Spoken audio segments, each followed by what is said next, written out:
ปิ่นนภาได้รับการเลี้ยงดูเหมือนไข่ในหินโดยแมนมาศน้าสาวที่มีหัวอนุรักษ์สุดขั้วทนุถนอมจนกลายเป็นผู้หญิงนุ่มนิ่มอ่อนแอและหัวอ่อนปิ่นนภาแอบหลงรักพี่ไทยแต่ก็ไม่กล้าแสดงออกมีเพียงบิดาที่อ่านใจลูกสาวได้แต่นายวิเศษก็ไม่คิดจะบังคับพี่ไทยเพราะรู้ว่าพี่ไทยไม่ได้มีใจแก่ปิ่นนภาเกินน้องสาวอีกอย่างเขารู้ว่ามีผู้ชายอีกคนนึงที่แอบหลงรักปิ่นนภาอยู่นั่นก็คือรุธผู้จัดการของฟาร์มนั่นเองตลอดระยะเวลาที่พี่ไทยฝังตัวเองอยู่ที่ฟาร์มแห่งนี้เขาทิ้งอดีตทั้งหมดไว้เบื้องหลังโดยไม่คิดที่จะหวนกลับไปอีกนั่นก็คือบ้านที่มีแต่ความทรงจำที่แสนเจ็บปวดเพราะภาพบาดตาระหว่างบิดากับผู้หญิงที่เขารักสุดหัวใจยังคงเด่นชัดยากที่จะลบเลือนเมื่อวิเศษได้รับข่าวร้ายว่าบิดาของพี่ไทยกำลังล้มป่วยด้วยโรคมะเร็งจึงเกลี้ยกล่อมให้พี่ไทยกลับไปดูแลบิดาแต่เมื่อพี่ไทยไปถึงก็สายเกินไปเสียแล้วที่กรุงเทพพลโทพิภพบิดาที่แท้จริงของพี่ไทยเกิดปากเสียงรุนแรงกับกมลทิพย์ภรรยาสาวต่างวัยเพราะสืบรู้ว่ากมลทิพย์แอบคบชู้จึงเกิดการตบตีกันจนทำให้พลโทพิภพเกิดอาการกำเริบแต่กมลทิพย์ก็ไม่สนใจมีเพียงชนาธานน้องสาวของกมลทิพย์คอยเฝ้าปฏิบัติอย่างห่วงใยพลโทพิภพชื่นชมในนิสัยใจคอและความกตัญญูของเด็กสาวเมื่อเขารู้ว่าชนาธานหลงรักพี่ไทยตั้งแต่เด็กจึงวาดหวังใจทั้งสองได้แต่งงานกันเหมือนฟ้ากลั่นแกล้งในคืนที่ฝนตกหนักเหมือนฟ้ารั่วก็เกิดเรื่องราวร้ายแรงขึ้นในบ้านพลโทพิภพถูกฆ่าตายโดยทรัพย์สินในตู้เซฟถูกขโมยไปพร้อมกับการหายตัวไปของกมลทิพย์ซึ่งคนใช้ในบ้านต่างพูดตรงกันว่าก่อนตายพลโทพิภพทะเลาะกับเมียสาวก่อนที่กมลทิพย์จะหนีไปมีชฎาธานคนเดียวที่เห็นพี่สาววิ่งออกมาจากห้องของพลโทพิภพในคืนนั้นแต่หญิงสาวกลับโกหกตำรวจว่าไม่เห็นอะไรเลยยิ่งทำให้พี่ไทยโกรธเคืองชฎาธานที่ปกป้องพี่สาวโดยไม่สำนึกบุญคุณข้าวแดงแกงร้อนที่พลโทพิภพเลี้ยงดูชฎาธานมาพลโทพิภพทำพินัยกรรมยกสมบัติให้พี่ไทยทั้งหมดแต่มีเงื่อนไขว่าต้องแต่งงานกับชฎาธานเท่านั้นยิ่งทำให้พี่ไทยเชื่อว่าพี่น้องคู่นี้ร่วมมือกันสังหารบิดาตนเพื่อมรดกชายหนุ่มเสียใจอย่างหนักที่เป็นคนนำพางูพิษเข้ามาทำลายครอบครัวย้อนกลับไปเมื่อ5 ปีที่แล้วพี่ไทยไม่ค่อยลงรอยกับพ่อจึงตัดสินใจไปเรียนต่อที่มหาวิทยาลัยในจังหวัดเชียงใหม่ที่นั่นเองพี่ไทยได้พบกับ2 สาวพี่น้องคือกมลทิพย์หรือกุ้งวัย18 ปีกับชลาธานหรือปลาวัย17 ปีกมลทิพย์เรียนอยู่มหาวิทยาลัยเดียวกับพี่ไทยไปอาศัยเช่าบ้านของอาจารย์อภิรักษ์พ่อของ2 สาวอยู่เพราะไม่อยากพึ่งทางบ้านจึงทำให้สนิทสนมกับกุ้งและเกิดเป็นความรักส่วนชฎาธานนั้นพี่ไทยรักและเอ็นดูเหมือนน้องสาวแท้ๆเพราะชฎาธานเป็นเด็กสาวที่ลุยชอบเล่นกีฬาคบแต่เพื่อนผู้ชายผิดกับพี่สาวราวฟ้ากับเหวในวันรับปริญญาของกมลทิพย์และพี่ไทยอาจารย์อภิรักษ์บิดาที่เป็นเสาหลักเพียงคนเดียวของครอบครัวประสบอุบัติเหตุจนเสียชีวิตพี่ไทยจำเป็นต้องขอร้องให้บิดาช่วยเหลือเมื่อพลโทพิภพได้เห็นหน้ากมลทิพย์ก็ทำให้ลุ่มหลงในความสวยจึงตกลงรับดูแล2 พี่น้องโดยพาทั้งคู่ไปอยู่ที่กรุงเทพในฐานะผู้อาศัยพี่ไทยยังคงแอบคบกับกมลทิพย์โดยไม่บอกให้บิดารู้พอพลโทพิภพวางแผนที่จะให้บุตรชายได้มั่นหมายกับครอบครัวนักธุรกิจขณะที่กมลทิพย์เห็นว่าพี่ไทยไม่ค่อยลงรอยกับพ่อและคิดจะพาตนไปเป็นชาวไร่จึงตัดสินใจหันไปหว่านเสน่ห์พลโทพิภพจนได้เสียกันคืนหนึ่งพี่ไทยกลับจากการไปติดต่อเช่าบ้านที่จะเป็นเรือนหอและซื้อที่เพื่อทำการเกษตรที่เชียงใหม่ตั้งใจจะบอกกับพิภพเรื่องความสัมพันธ์กับกุ้งแต่กลับเปิดประตูเข้ามาเห็นภาพหญิงคนรักอยู่ในอ้อมกอดของบิดาตนพี่ไทยแทบบ้าไม่สามารถทนอยู่ในบ้านหลังนี้ได้อีกต่อไปเขาออกจากบ้านตั้งแต่วันนั้นโดยไม่ยีดีปลาสาวน้อยที่วิ่งร้องไห้ตามพี่ชายจนแทบจะขาดใจพี่ไทยหมดอะไรตายอยากกลายเป็นคนเร่ร่อนโชคชะตาพัดพายพี่ไทยได้มาพบกับนายวิเศษธนากร พ่อเลี้ยงเจ้าของฟาร์มบุงหงามาลีและได้ช่วยเหลือปิ่นนภาลูกสาวคนเดียวของพ่อเลี้ยงให้รอดตายจากการจมน้ำนี่บุญคุณนี้ทำให้นายวิเศษอยากอุปการะพิไทยที่กำลังไม่มีที่ไปโดยให้ไปทำงานเป็นผู้ช่วยรุทผู้จัดการฟาร์มโดยมีเมืองคนงานสุดห้าวเป็นลูกน้องคนสนิทเมื่อพิไทยคิดถึงอดีตก็ยิ่งเจ็บแค้นกมลทิพย์ยิ่งรู้ว่าพินัยกรรมระบุไว้เขาต้องแต่งงานกับชฎาทานจึงจะได้มรดกเขาก็ปฏิเสธมรดกอย่างไม่มีเยื่อใยพิไทยให้เมืองจ้างคนสืบหาตัวกมลทิพย์ขณะเดียวกันก็เอาความแค้นใจทั้งหมดโยนไปที่ชฎาทานเมื่อเห็นว่าสหเทพสุภาพบุรุษแสนดีทายาทเพียงคนเดียวของเจ้าของโรงพยาบาลเอกชนชื่อดังซึ่งเป็นชายคนรักของชฎาทานพยายามจะดึงให้แฟนสาวออกจากบ้านหลังนี้ด้วยการให้พ่อแม่มาสู่ขอพี่ไทยก็รีบจับชฎาทานจดทะเบียนสมรสนอกจากจะกลั่นแกล้งชฎาทานได้แล้วเขายังมั่นใจอีกว่ากมลทิพย์จะต้องติดต่อกลับมาหาน้องสาวเมื่อรู้ว่าน้องสาวกำลังตกอยู่ในความลำบากเมื่อนั้นเขาก็จะรู้ว่ากมลทิพย์อยู่ที่ไหนชฎาทานจึงกลายเป็นเหยื่อล่อเพื่อชำระความแค้นส่วนชฎาทานเองก็ยอมเป็นเหยื่อเพราะเธอต้องการให้พี่สาวกลับมาเพื่อพิสูจน์ความจริงเช่นกันพี่ไทยหลอกชฎาทานว่าจะไปฮันนีมูนที่ฟาร์มบุงหงามาลีแต่เมื่อไปถึงเขากลับแนะนำทุกคนว่าชฎาทานคือเด็กรับใช้ในบ้านพิษณุการพามาอยู่ที่นี่เพื่อคอยรับใช้ปิ่นนภาปิ่นนภาดีใจมากที่จะมีเพื่อนเพราะอยู่ในวัยไล่เลี่ยกันส่วนรุทผู้จัดการฟาร์มก็เกิดถูกชะตากับชฎาทานทำให้พี่ไทยเกิดความหึงหวงเลยเป็นเหตุให้แมนมาศหน้าของปิ่นนภาจับสังเกตได้ว่าพี่ไทยกับชฎาทานเหมือนจะมีความลับบางอย่างปกปิดไว้จึงเฝ้าตามดูความลับเกือบแตกหลายครั้งแต่พี่ไทยก็แก้เหตุการณ์เฉพาะหน้าได้ทันท่วงทีพายุลูกใหม่ถาโถมเข้าหาชฎาทานอีกลูกเมื่อสหเทพปรากฏตัวที่ฟาร์มทำให้ความลับระหว่างพี่ไทยกับชฎาทานถูกเปิดเผยทุกคนจึงรู้ว่าชฎาทานไม่ใช่คนใช้แต่ได้จดทะเบียนสมรสกับพี่ไทยแล้วและนั่นเป็นข่าวร้ายที่สุดในชีวิตของปิ่นนภาจากมิตรภาพที่มีให้กับชฎาทานกลายเป็นความเกลียดชังยิ่งได้เห็นนายวิเศษพ่อของตนจัดแจงให้พี่ไทยกับชฎาทานได้มานอนอยู่ด้วยกันในฐานะสามีภรรยาทำให้ปิ่นนภาทนแบกรับความเสียใจไม่ไหวเพราะแอบหลงรักพี่ไทยอย่างสุดหัวใจแม้ว่าพี่ไทยจะพยายามทำความเข้าใจกับปิ่นนภาว่าต้องทำตามพินัยกรรมของพ่อ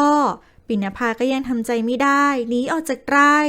วิเศษเป็นห่วงลูกจนโรคหัวใจกำเริบพี่ไทยออกตามหาปิ่นนภาแต่ก็ไม่พบส่วนชฎาทานก็ดูแลปรนนิบัติวิเศษขณะเดียวกันก็ต้องทนกับความเกลียดชังของแมนมาศที่โทษว่าชฎาทานเป็นต้นเหตุที่ทำให้ปิ่นนภาหายไประหว่างนี้ความรักของพี่ไทยและชฎาทานก่อตัวขึ้นเรื่อยๆพี่ไทยมีความคิดที่จะเลิกตามหากมลทิพย์และฝังความแค้นทุกอย่างไว้กับอดีตเพื่อเริ่มต้นชีวิตใหม่กับชฎาทานแต่จู่ๆกมลทิพย์ก็โผล่กลับมาแท้จริงแล้วกมลทิพย์หนีไปอยู่เมืองนอกกับเจดชู้รักโดยไม่รู้เรื่องราวการเสียชีวิตของพลโทพิภพแต่อย่างใดเมื่อเจดทำธุรกิจเจ๊งจนหมดเนื้อหมดตัวกมลทิพย์ก็ตัดสินใจหนีกลับเมืองไทยหญิงสาวนัดเจอกับชฎาทานที่รีสอร์ทแห่งหนึ่งพอเดือดร้อนเรื่องเงินชฎาทานจึงแอบเอาเงินไปให้พี่สาวและถามหาความจริงในคืนนั้นกมลทิพย์ยื่นกระต่ายขาเดียวว่าไม่ได้ฆ่าพลโทพิภพเธอหนีไปก่อนที่พลโทพิภพจะเสียชีวิตชฎาทานขอให้กมลทิพย์ไปหาตำรวจด้วยกันแต่กมลทิพย์ไม่ยอมไปสถานีตำรวจเพราะกลัวจะติดร่างแหอยู่ในเหตุการณ์ด้วยพี่ไทยจับได้ว่าชฎาทานขโมยเงินไปให้กมลทิพย์ก็โกรธมากสะกดรอยตามไปเพื่อจะจับตัวกมลทิพย์ส่งตำรวจกมลทิพย์หวาดกลัวคิดว่าพี่ไทยจะฆ่าตนจึงตีเขาเลือดอาบและชวนชฎาทานหนีพี่ไทยได้สติรีบขี่มอเตอร์ไซค์ตามหาทั้งคู่แต่ด้วยความที่ได้รับบาดเจ็บทำให้เขาขี่รถตกเขาและร่างของพี่ไทยไหลไปตามกระแสน้ำเชี่ยวกลางหุบเขาต่อหน้าต่อตาสหเทพที่บังเอิญขับรถสวนมาและจอดรถลงไปดูพี่ไทยหายสาบสูญไปจากชฎาทานนับตั้งแต่วันนั้นโดยคาแรคเตอร์ของตัวละครคนที่1เพื่อนคณินรับบทเป็นพี่ไทยหรือไตรเป็นคนเงียบขรึมพูดน้อยชอบเก็บ ตัวเอาจริงเอาจังกับงานแต่เรื่องความรักเขาเป็นคนอ่อนไหวง่ายเจ้าคิดเจ้าแค้นแบบฝังหัวเมื่อผิดหวังกับอดีตคนรักจึงมองโลกด้านลบไปหมดคนที่สองชิปปี้ซีรินรับบทเป็นชฎาภาหรือปลาเป็นคนร่าเริงสดใสจริงใจชอบลุยมีความฝันอยากเปิดร้านตัดเสื้อไม่มีความทะเยอทะยานมีน้ำใจชอบช่วยเหลือคนที่ลำบากขยันกตัญญูพร้อมเสียสละความสุขส่วนตัวเพื่อที่จะทำให้คนที่ตัวเองรักมีความสุขคนที่สามเดี่ยวสุริยนต์รับบทเป็นสหเทพหนุ่มหล่อพ่อรวยครอบครัวสมบูรณ์แบบแต่ขาดความรักเชื่อมั่นในตัวเองอยากได้อะไรก็ต้องได้ทำทุกอย่างแบบทุ่มเกินร้อยเมื่อรักชฎาธารก็ปักใจว่าชฎาธารจะต้องรักตนเพียงคนเดียวไม่มีวันเปลี่ยนใจเมื่อผิดหวังจึงเกิดความรู้สึกอยากเอาชนะพร้อมที่จะทำทุกอย่างที่จะจัดการศัตรูหัวใจให้พ้นทางจนนำพาตัวเองสู่หายนะคนที่สี่สเตฟานีรับบทเป็นปิ่นนภาน้าสาวเลี้ยงอย่างเข้มงวดประคบประหงมชีวิตไม่เคยลำบากความรู้สึกเปราะบางอ่อนไหวมองความรักเป็นเรื่องสวยงามเมื่อต้องเผชิญกับความผิดหวังจึงรับไม่ได้เป็นเหตุให้ต้องประสบชะตากรรมอันโหดร้ายคนที่ห้าแคทรินยารับบทเป็นกมลทิพย์หรือกุ้งเป็นพี่สาวของชฎาธารเป็นคนสวยมีเสน่ห์หัวดีแต่ขี้เกียจเรียนใจร้อนรักง่ายหน่ายเร็วไม่อดทนเพราะไม่เคยขาดคนเอาใจโดยเฉพาะผู้ชายทะเยอทะยานเห็นแก่ตัวรักตัวเองมากกว่าใครเชื่อว่าสิ่งที่ตัวเองทำเป็นทางเลือกของคนฉลาดคนที่6ปอมพาสกรรับบทเป็นรุธผู้จัดการฟาร์มเป็นคนเปิดเผยไม่มีเล่ห์เหลี่ยมใดๆเจียมตัวอยู่เสมอว่าเป็นแค่ลูกคนงานจึงได้แต่แอบรักปิ่นนภาไม่กล้าแม้แต่จะสนิทสนมด้วยเพราะรู้ว่าแมนมาดดูถูกตนอยู่รุธชอบนิสัยลุยๆของชฎาธารทั้งคู่จึงกลายเป็นคู่หูกันทำให้พี่ไทยแอบหึงคนที่7สุชาวพงษ์วิไลรับบทเป็นวิเศษเป็นพ่อของปิ่นนภาเจ้าของมุงามาลีเป็นคนใจกว้างยุติธรรมเมตตาและรักลูกมากตั้งใจเลี้ยงลูกอย่างทนุถนอมเหมือนไข่ในหินตัดสินใจรับพี่ไทยเป็นลูกบุญธรรมเพราะอยากให้มีคนดูแลปิ่นนภาคนที่8นุ่นดารันรับบทเป็นแมนมาศเป็นน้าของปิ่นนภาเคยอยู่ในการอุปการะของเจ้าทางเหนือจึงค่อนข้างไว้ตัวและเคร่งครัดในประเพณีครองตัวเป็นโสดเพราะเจ้าบ่าวหนีการแต่งงานแมนมาศจึงช่วยปิ่นนภาช่วงชิงคนรักคืนมาในทุกวิถีทางคนที่9ซันนี่เสกรักรับบทเป็นเมืองเป็นลูกน้องคนสนิทของพี่ไทยคนงานหนุ่มมาดกวนยอมตายเพื่อพี่ไทยได้ไม่เคยกลัวใครหน้าไหนแต่กลัวพี่ไทยคนเดียวคนที่10โจมสุกลรับบทเป็นพลโทพิภพถึงแม้ใจอยู่มากแต่ก็ยังหล่อเหลาเจ้าชู้เผด็จการเชื่อมั่นในตัวเองจนกลายเป็นคนดื้อรั้นหลังภรรยาเสียชีวิตเพราะตอมใจก็รู้สึกผิดลึกๆไม่คิดหาเมียใหม่จนกระทั่งได้มาพบกับกมลทิพย์และคิดว่าจะเริ่มต้นใหม่ในบั้นปลายชีวิตเพราะคิดว่ากมลทิพย์รักตนจริงโดยที่ไม่รู้ว่ากมลทิพย์เป็นคนรักของลูกจึงเป็นต้นกำเนิดของความรักที่กลายเป็นความแค้นคนที่11หนึ่งนึกคิดรับบทเป็นอภิรักษ์บิดาของกมลทิพย์และชฎาธาร